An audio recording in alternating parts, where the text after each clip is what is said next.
And we go green for the final time from Lucas Oil Raceway. And a brilliant jump by Taskinen in the positive sim racing car. Willie take to the Joker on the opening lap. Huge contact. That's the Set Esports car of Heikkinen into the wall. And some bump drafting going on with Zelensky behind. Oh, and they're going to be 4 wide. This isn't going to work. It's only about 2 wide getting into the infield, but there it is. It's a parking lot once again. One car end over end into the infield wall where Mitchell DeYoung's real-world race ended in 2017, but the drama continues into the feature.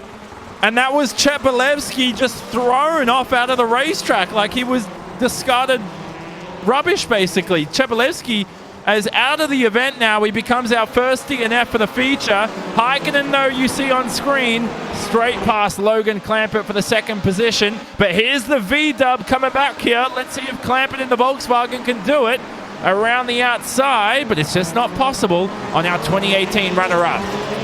Oh, and up the and clipping one of those tire ballers up the inside. Fight is on behind as well. That's Daniel Matrani and Sammy Modi Trogan going wheel to wheel here. We saw Sammy finish second in his heat race, transferred directly through. Hasn't had the sort of dominant run we saw through the first couple rounds, but now all over the back of Fenalosa in towards the hairpin and a little bit wide. But Sammy Modi Trogan clips that curve up the inside and bicycles that car a little bit, so he's not going to be able to take too much of an advantage, but he's still there trying to get inside of Daniel Matrani. And I was watching the onboard of Sammy Muddy Trogan. He was on 2 wheels through that final hairpin, but now he's going to have to deal with one of 2 positive sim racing cars. And it has to be said, Randy, this is probably the best I've ever seen positive sim racing perform so far. Not to jinx it, but so far in a World Championship event. They have a car in 1st and 4th. It's been a great night for them. They've had just... Not only have they had speed, but they've had good fortune, Johnny, and the races where other drivers and other teams have struggled or gotten into each other or seen, you know, even people be like Stilly and Chepelevsky end up end over end, they've been the exact opposite, and they've not, I wouldn't say they've caused any of the incidents, but they've managed to just get through them. Fight for second, Heikkinen goes to the Joker, Clampett not able to take advantage with the wider entry, but all over the back of Heikkinen for third, and you talked about those drivers, Daniel Matrani chasing down Yoni and Logan for P2 and 3, and Trogan coming with him. And while you're talking, obviously we saw Heikkinen almost flip his own car over all on his own. The Finn racing Rallycross in the real world now after his success in the sim, and he's turned around by the American in the V-dub. Heikkinen's off the racetrack. Clampett into second after that move. Matrani now, Daniel Matrani into the podium position, and with 5 laps to go, this is going to be ever critical. Now look at the top of the screen here. Oh, and there's more contact. Sorry, that's Sammy Muddy Trogan. He's cut the track, though. That's going to be a slowdown. Yep, that's going to be a big penalty for him, and that's going to put Fenalosa in towards that 3rd spot, and that's basically going to gap all your race-leading cars. So Trogan's going to have the slowdown penalty. He'll be penalized. Heikkinen is going to be the one who settles in towards P4. Bobby Zelensky is somehow in, I believe, the 5th spot as he currently runs, but man, oh man, things getting crazy up here near this, head of the running order. And you saw Trogan just block the racetrack for his teammate. He didn't want to give up the position after the slowdown penalty. Of course, locally, if you're new to iRacing, these drivers would have received a local time to slow down. So we wouldn't see what it is, but it's about 1 second there that Trogan would have had to give up, and that would have allowed Heikkinen straight past him into 4th. Now, remember, we spoke to Steve Upton, Randy. We spoke to him pre-race for the interview, but even before that, he told us how drivers would do those dirty tricks in the real world too. It's one of the unfortunate things with the layout of this track, especially coming off the banking. It's such a difficult...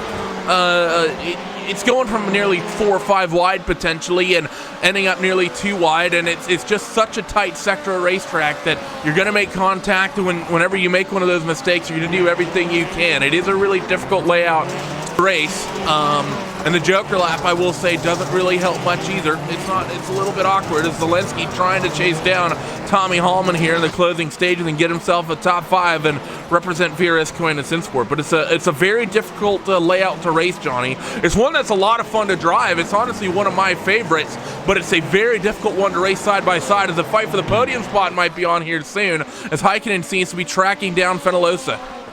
Yeah, we saw Zelensky there on screen. He was just ahead of Josh Fox. in the Williams Esports car. Josh Fox will not walk away with a championship lead. It looks like the way that everybody is finishing at the moment, Sammy Matty Trogan should reclaim that championship lead from Johan Harth, who did not make the feature race today, nor did John Robertson. Mitchell de Jong not in attendance for today's event. So big racing for these guys right now in these final few laps right now. Oh, and there's a positive sim racing car into the wall. That's Daniel Matrani potentially handing the final podium position to the Finn of Joni Heikkinen. They're going to be alongside each other here to begin the penultimate lap. And it looks like Heikkinen should seal third position.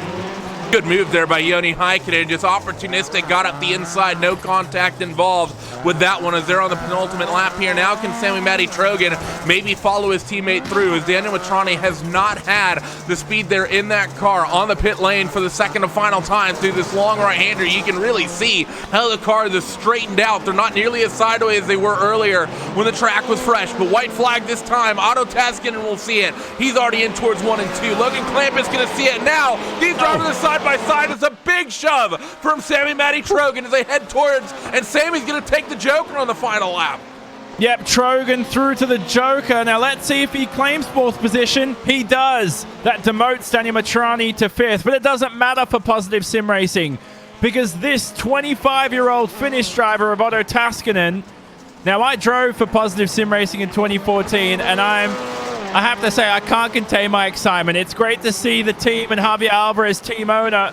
They'll celebrate this for years to come. Otto Taskinen wins round 4 from Lucas Oil Raceway. And P4, they're the pileup. They were 4 wide off the hairpin, and I think it's going to be Bobby Zielinski, who on the final lap goes from 7th to 4th after everyone in front of them gets into each other.